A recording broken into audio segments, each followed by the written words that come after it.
Bonjour à tous, bienvenue pour cette 5e matinée des Assises du Grand Paris. Avant de commencer, je souhaiterais au nom du Journal du Grand Paris remercier nos partenaires, tout particulièrement Paris Co qui nous reçoit ici dans ses locaux exceptionnels. Paris Co aussi qui accompagne tout un tas de jeunes entreprises que vous pouvez croiser dans les couloirs d'ailleurs. D'ailleurs à ce sujet, Christophe Marmier qui est à ma gauche pourra vous proposer une déambulation, une visite de l'étage. Vous pourrez profiter d'une vue quand même assez exceptionnelle et puis connaître de près l'activité de Paris Co pour les entreprises. Également la métropole du Grand Paris, GRDF, l'atelier parisien d'urbanisme, EDF, Isivia qui est une filiale du groupe EDF, GSE, Bolloré Énergie, l'Institut Paris Région et puis, je ne vais pas me répéter, mais Paris Co. Dans cette matinée, nous allons étudier tous ensemble les enjeux de la mobilité, de la logistique décarbonée. En période d'instabilité, c'est exceptionnel que nous puissions continuer à travailler ensemble, continuer à se rencontrer pour faire émerger des solutions. En tout cas, c'est le vœu le plus cher que j'ai pour nous tous aujourd'hui. Et nous allons sans tarder commencer avec les premiers échanges qui consistent en la présentation des chiffres actualisés du baromètre de la décarbonation que Jacques Paquier, directeur du Journal du Grand Paris, va vous présenter, ainsi que Thomas Emerdinger, qui est directeur du département énergie et climat de l'Institut Paris Région, et Pauline Chazal, chef de projet mobilité et logistique urbaine à l'atelier parisien d'urbanisme. Et je vous demande de les applaudir pour les accueillir sur scène. Merci beaucoup. Merci beaucoup Thomas, merci beaucoup Brieux. Je ne suis pas sûr que tu aies remercié nos partenaires, mais si, Paris Co, mais ils sont nombreux, on ne peut pas les citer tous. Mais enfin, il y a la métropole du Grand Paris qui est partenaire institutionnel. On va accueillir tout à l'heure Jean-Michel Génestier, je vois EDF, GRDF, enfin la Pure, donc on a été cité. On ne peut pas tous les citer, mais on les remercie. Oui, un mot pour vous remercier de nous faire l'amitié d'être présent ce matin. Cette matinée s'inscrit dans un cycle des Assises du Grand Paris qui traite de la décarbonation de l'Île-de-France, de l'atteinte par la région Île-de-France de la neutralité carbone en 2050, comme il est prévu, plutôt parfois comme certains acteurs le souhaitent. Ce matin, on va parler à la fois donc, de chiffres, de tendances, donc de trajectoires de la décarbonation. On va parler d'EDF, on a la chance d'avoir une des premières sorties publiques de la nouvelle directrice des affaires régionales d'EDF, Hélène Badia. On va parler de ZFE avec Jean-Michel Génestier, donc notamment. On va parler d'immobilier logistique et on va parler aussi d'énergie avec GRDF, Bolloré Énergie, notamment, et Isivia, filiale d'EDF spécialisée dans l'alimentation électrique des véhicules. Voilà, j'ai pour ma part suffisamment parlé. On va commencer. Alors, je ne sais pas, est-ce qu'il y a plus de sens qu'on commence par l'atelier parisien d'urbanisme ou l'Institut Paris Région? Ça, c'est une question que je ne devrais pas poser, mais on va commencer par l'atelier parisien d'urbanisme et puis on élargira la focale, si vous êtes d'accord, à la région. Donc, cher ami, je vous laisse la parole. Merci. Bonjour à tous. Donc peut-être pour commencer cette journée, quelques chiffres clés sur la trajectoire de ce baromètre de la décarbonation pour avoir en tête un petit peu les dernières évolutions. Cette décarbonation, elle passe déjà par le développement d'énergies alternatives pour les véhicules motorisés, notamment avec un développement du nombre de véhicules électriques vendus. On est actuellement à presque 250 000 véhicules électriques en circulation au chiffre du 1er janvier 2025, par exemple. C'est également visible dans les évolutions des usages, avec une augmentation du covoiturage, l'augmentation du nombre de sites de lieux de covoiturage, une augmentation aussi de l'usage des transports en commun et des mobilités alternatives de façon générale. Donc la part modale des transports en commun continue d'augmenter, notamment pour les déplacements domicile-travail. Et le développement des modes alternatifs tels que les mobilités actives et le vélo sont aussi en cours. On est actuellement à presque 4300 km de pistes cyclables à l'échelle de la métropole du Grand Paris. On est également dans un développement aussi des bornes de recharge et des énergies alternatives autres que l'électrique sur le territoire de la métropole, et notamment à destination des poids lourds pour les sujets qui nous concernent aujourd'hui de la logistique. La part modale du transport, j'allais dire, à l'essence, au carburant classique, demeure très, très majoritaire, n'est-ce pas? Pour la logistique? Oui, pour la logistique. Oui, tout à fait. Et Oui, comme oui. pour le reste. Vous avez des chiffres non, Alors, j'ai pas les cette chiffres part-là dans le on baromètre. en parlera tout à l'heure. Vous Puisque les là, avez. c'est lié aux circulations D'accord. vraiment des marchandises en elles-mêmes. D'accord. Mais vous notez donc une progression importante de la part modale des véhicules défossilisés, si on peut dire. Oui, c'est ça. Ce qu'on appelle, nous, les énergies alternatives. Très bien, on y reviendra. Thomas. Alors, merci beaucoup. Bon, pour celles et ceux qui ne me connaissent pas, je suis aussi directeur de l'AREC, Agence régionale énergie climat, donc un habitué maintenant aux Assises du Grand Paris. Donc à ce titre, en fait, je vais vous présenter quelques chiffres, aussi en lien avec ceux de la Pure, parce que pour certains, on a les mêmes sources de données, évidemment.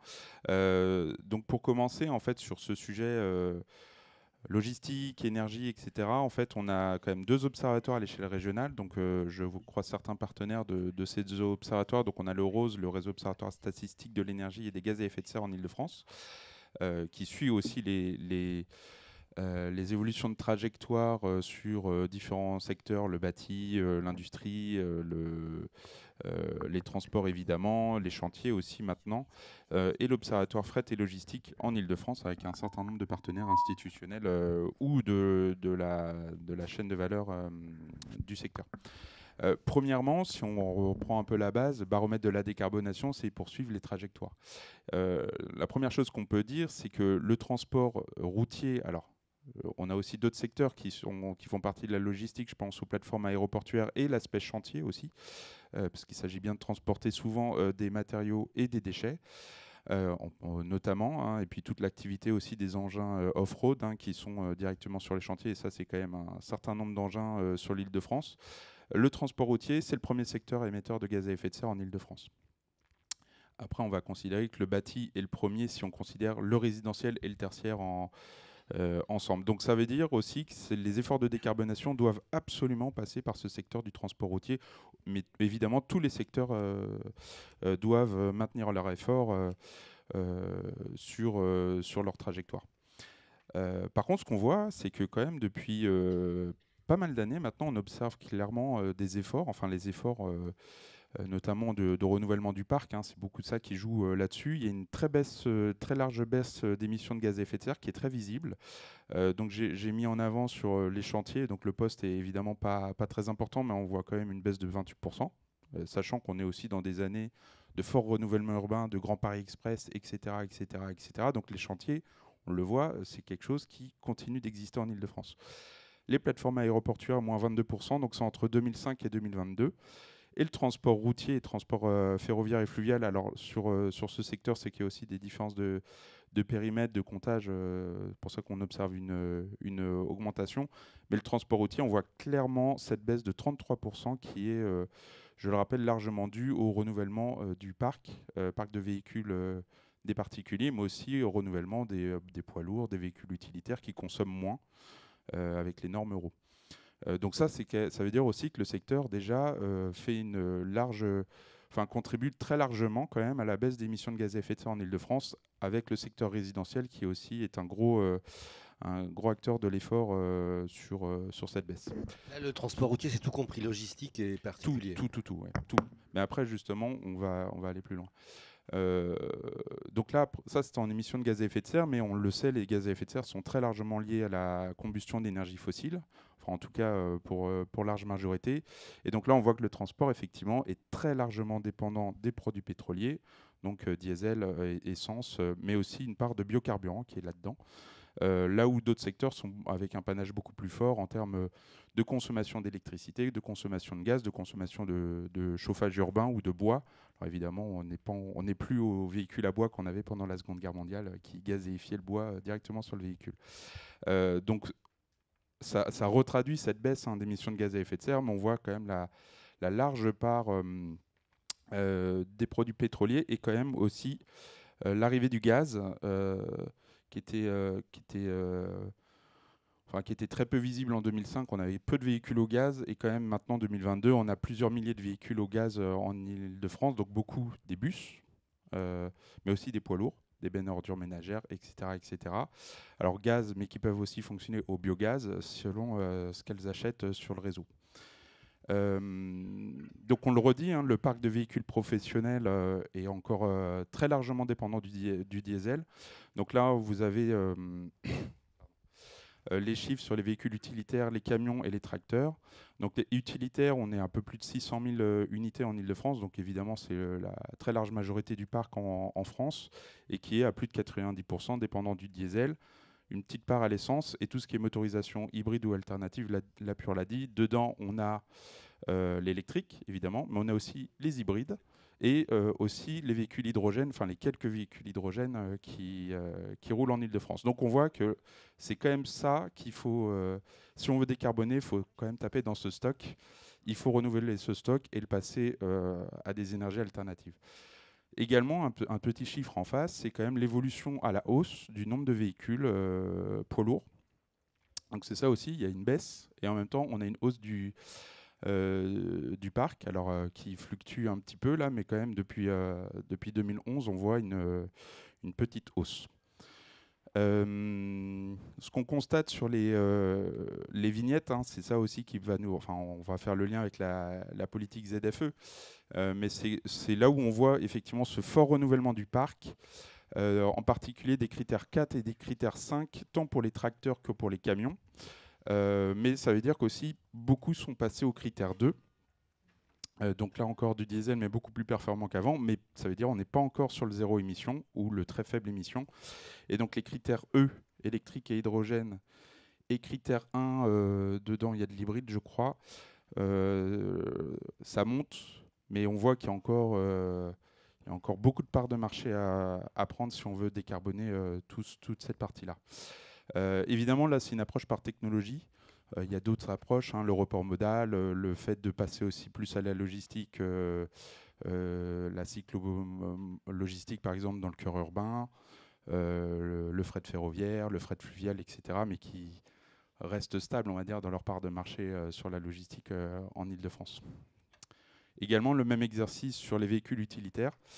Donc là, on voit quand même une plus nette percée des véhicules utilitaires électriques, mais qui restent encore avec une large marge de progression, en particulier sur les critères 2. Mais vous voyez que d'année en année, le stock se renouvelle. Les gens passent à des véhicules un peu plus performants, mais souvent aussi sur les véhicules utilitaires sur des parcs d'occasion. Donc ça met quand même du temps à se renouveler. Une petite info, parce que pour le coup, on n'a pas fait encore l'exercice sur le comptage de nombre de bornes dédiées à la logistique, parce que c'est compliqué. Certaines sont en dépôt, d'autres sont sur espace public, etc. On voit des innovations, par exemple la recharge par induction sur la 10. Je crois que c'est par induction ou c'est par rail, je ne me souviens plus. Un autre sujet, c'est les stations hydrogène qui continuent malgré tout leur arrivée sur l'Île-de-France, donc à la fois avec des stations de distribution. Donc là, on a une quinzaine de stations opérationnelles en Île-de-France, qui est déjà clairement la densité la plus forte en France, mais également des stations de production d'hydrogène pour répondre à une demande d'hydrogène renouvelable et bas carbone, donc notamment un électrolyseur à Port de Saint-Cloud et un nouvel électrolyseur à l'incinérateur de Créteil, pour le projet H de Créteil, pour des bennes à ordures ménagères et des bus, mais à terme peut-être des poids lourds dans toute cette zone logistique. Et avec un certain nombre de projets qui, pour certains, ne verront pas le jour, mais d'autres sont bien en train de se mettre en place. Si vous voulez aller plus loin, on a, au même titre que la Pure, on a un certain nombre de ressources existantes, tant sur les modes, la cyclo-logistique qu'on vient de sortir, la décarbonation du secteur fluvial, les enjeux pour le fret ferroviaire francilien, des sujets de technologie, donc par exemple l'articulation mobilité électrique et smart grid. Donc ça, on sait aussi que c'est une des voies de décarbonation, c'est de pousser le développement du solaire sur les parkings, les entrepôts, ceux qui peuvent accueillir du solaire, et développer de l'autoconsommation pour la recharge. Les poids lourds zéro émission, on en a parlé. Les stations hydrogène, j'en ai parlé. La question des infrastructures. Donc les voies rapides multimodales pour la décarbonation tant du transport de marchandises que du transport de personnes. La question des parkings pour développer le solaire. L'Île-de-France dans le réseau transeuropéen de transport, parce qu'on sait qu'on a des voies qui dépendent de ce réseau européen et donc de fait doit proposer des services pour la décarbonation et pas que pour une flotte francilienne, mais bien pour une flotte allemande, polonaise, espagnole, etc. Les questions d'empreinte spatiale de la logistique, qui est aussi un des vecteurs de décarbonation, hein, le fait de construire de façon plus efficace et avec moins d'impact au sol. Et la question de l'immobilier logistique aussi. On vient de publier une étude sur quel potentiel de développement et de transformation du parc logistique francilien, et également sur des filières, donc là par exemple sur la logistique agroalimentaire, qui est quand même centrale en Ile-de-France, parce que sans ça, il n'y a pas d'Île-de-France, enfin en tout cas on ne se nourrit pas, et une prochaine qui va sortir sur le BTP. Merci beaucoup. On voit ce sont autant de sujets dont on va parler ce matin.